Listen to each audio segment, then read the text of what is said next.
So I wanted to talk about something that's been sitting on my mind for a couple of days. Someone might need to hear this, and maybe it's you. Maybe you've been putting off things that you've been wanting to do because you want someone to do it with. Maybe you've been putting things off that you want to do because you're waiting for someone else. Waiting for someone to support you, to understand you, to just come with you and be like, let's go. And I've realized something recently, that really the only person that's stopping you from experiencing life to the fullest is you. Because you're waiting for someone else to give you permission. And I had this moment this week when I realized how much I changed. Because there's like a few times in my life where I wanted to go somewhere, and if nobody wanted to go with me, I most likely wouldn't go, or I'd go and feel bad about it. I would just self-sabotage myself and think every negative thought, like,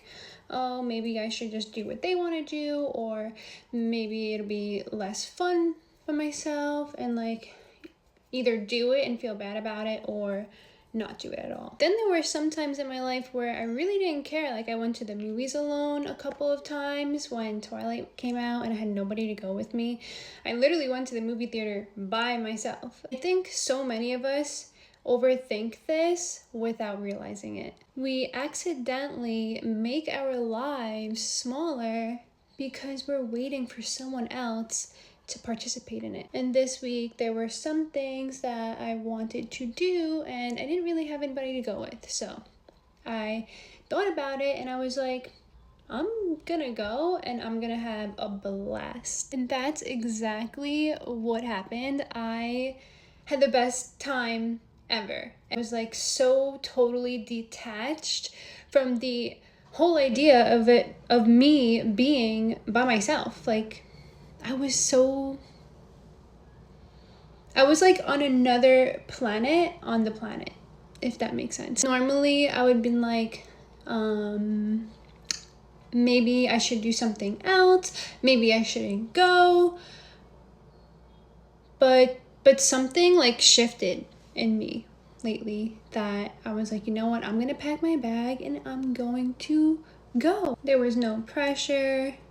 There was no waiting around. Just being present in the moment and really appreciating life. I feel those are the little moments that really show you how far you've come and how much you have changed. And I say this a lot, that God tests us, the universe tests us, and it really is true, because I feel I would have never realized how far I've come along in my mental growth and space and peace. If those things didn't happen, I would have never realized what I realized. And those small little moments really present something so much bigger. And I've been studying successful people for a while now, a couple months now, and not just their income and not just their businesses, their literal habits and way of life, how they literally live life. And what I've realized is that so many successful people have created such incredible lives by doing things mostly alone. They make decisions alone. They walk into rooms alone. They start businesses alone. I'm not saying you have to be single and be alone to be successful. And I'm not saying that you shouldn't want people around you, because human connection is beautiful with the right people. You can't really say you hate people, because you are a person, and if you hate people, that means you hate yourself, and you can't hate yourself and love yourself at the same time. Now I know what you're gonna say. I have a love-hate relationship. No comment there.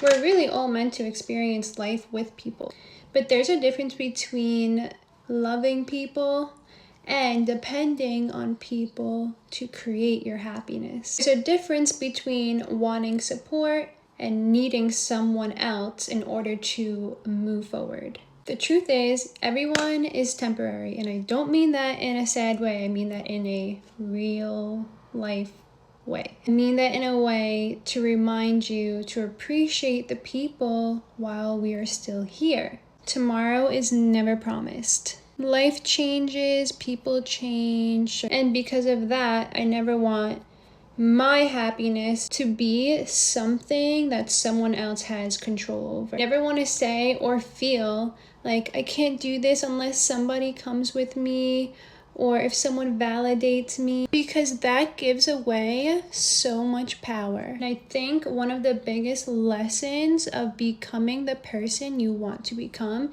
is learning how to stand on your own. You know you can handle things, you know you can create joy, you know you can figure it out. Honestly, I think there's something so empowering about being the person that says, even if no one is coming, I'm still going.